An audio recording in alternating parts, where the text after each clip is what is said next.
आप देख रहे हैं गोड्डा झार न्यूज। आइए जानते हैं झारखंड समेत देश दुनिया की बड़ी खबरों को।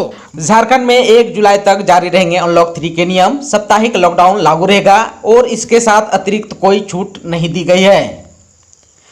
झारखंड सरकार ने मौजूदा अनलॉक 3 के नियमों को 1 जुलाई तक जारी रखने का आदेश जारी किया है। बुधवार को हुई आपदा प्रबंधन विभाग की बैठक में कोई अतिरिक्त छूट नहीं दी गई है। आप सबको बता देना चाहता हूं कि शनिवार से सोमवार तक जो पूर्ण लॉकडाउन लागू था वह साप्ताहिक लॉकडाउन जारी रहेगा। इसके अलावा पहले से जारी सभी आदेश 1 जुलाई तक लागू रहेंगे। झारखंड सरकार ने टीएसी का किया गठन, सीएम होंगे पदेन अध्यक्ष और विभागीय मंत्री उपाध्यक्ष। झारखंड सरकार ने झारखंड ट्राइबल एडवाइजरी कमेटी यानी टीएसी का गठन कर दिया है। मुख्यमंत्री हेमंत सोरेन टीएसी के पदेन अध्यक्ष होंगे, जबकि अनुसूचित जनजाति कल्याण विभाग के मंत्री इसके उपाध्यक्ष होंगे। आप सबको बता देना चाहता हूं कि टीएसी में अध्यक्ष सहित कुल 18 सदस्य होते हैं। टीएसी आदिवासी हितों की रक्षा के लिए काम करती है। आदिवासी बहुल राज्यों में टीएसी का गठन होता है, जो मिनी विधानसभा की तरह काम करता है।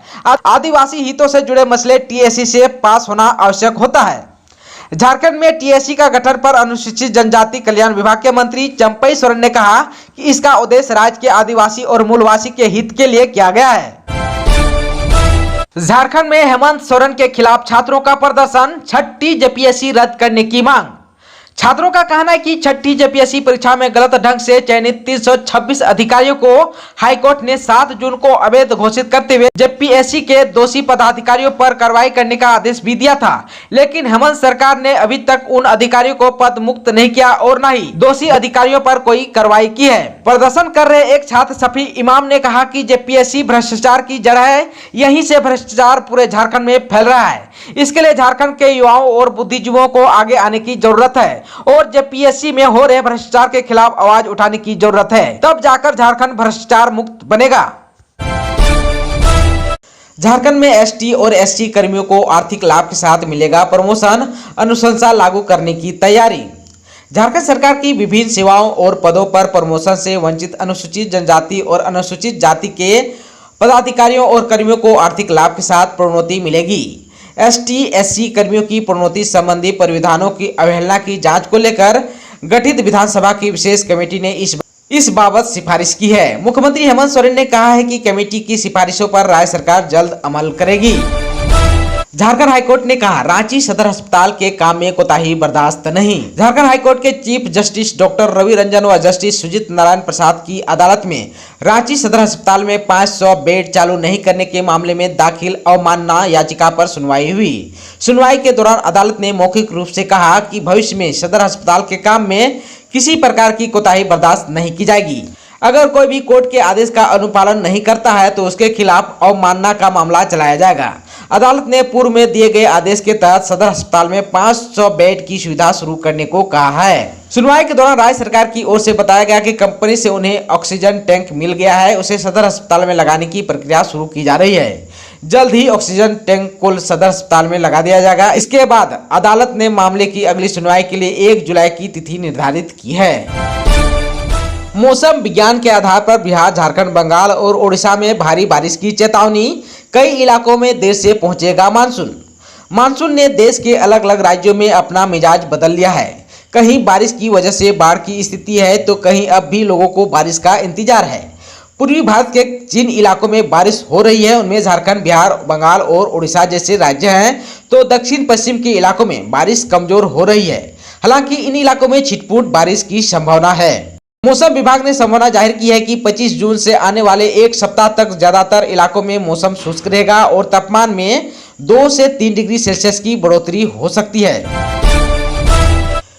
पीएम मोदी की अध्यक्षता में केंद्रीय मंत्रिमंडल की बैठक हुई, जिसमें पीएमजीकेवाई के तहत अतिरिक्त खाद्यान्न के आवंटन को मंजूरी मिली। प्रधानमंत्री नरेंद्र मोदी की अध्यक्षता में बुधवार को केंद्रीय मंत्रिमंडल की बैठक हुई। इस दौरान केंद्रीय मंत्रिमंडल ने प्रधानमंत्री गरीब कल्याण योजना के तहत अतिरिक्त खाद्यान्न के आवंटन को मंजूरी दे दी।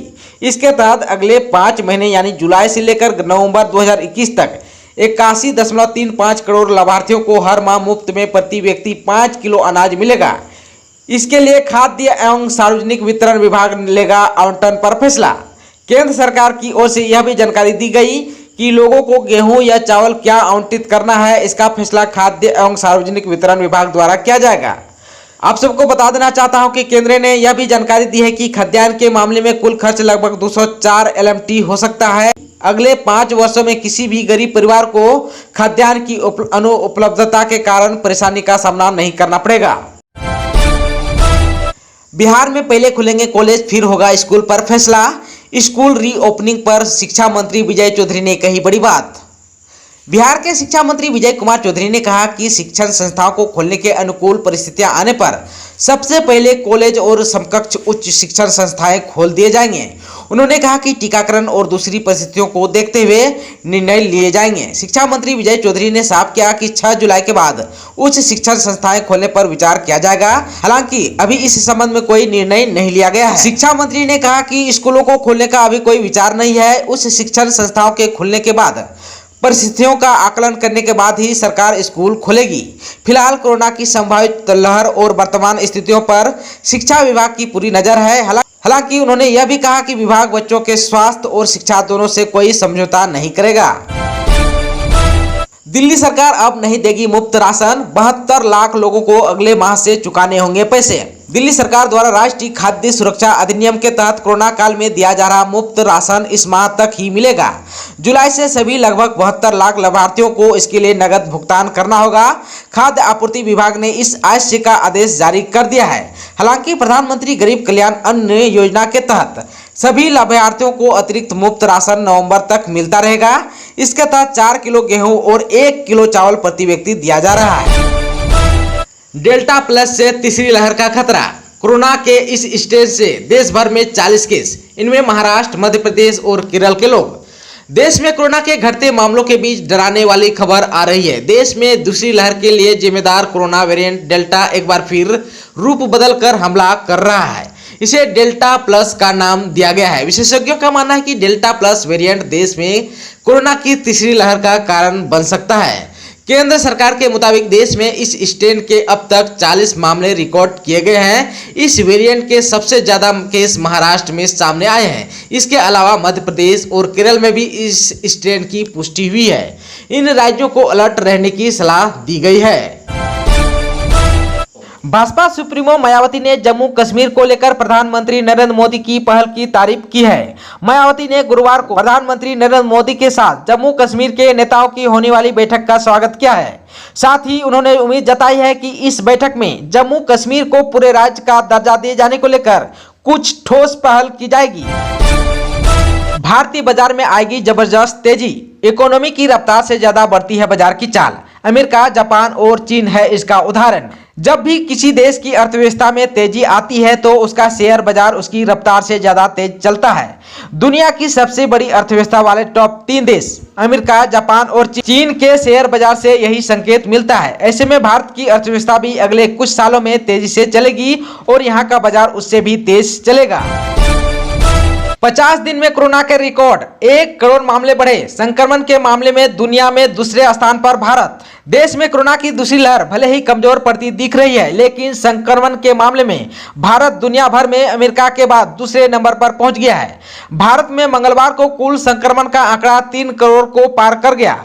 देश में पिछले 50 दिन में संक्रमण के 1 करोड़ मामले बढ़े हैं। इनमें से 50 लाख मामले पिछले 36 दिन में सामने आए हैं। कोरोना से मौत के मामले में भी भारत अमेरिका के बाद दूसरे स्थान पर पहुंच गया है। देश में इस महामारी से 3,09,000 मौतें दर्ज की जा चुकी है। दोस्तों, अगर चैनल पर आप नए हैं तो प्लीज चैनल को सब्सक्राइब कर बेल आइकन को दबा दीजिए ताकि खबरों का अपडेट आपको मिलता रहे। इसके साथ ही आज के खबरों में बस इतना ही। हमें दीजिए इजाजत। नमस्कार।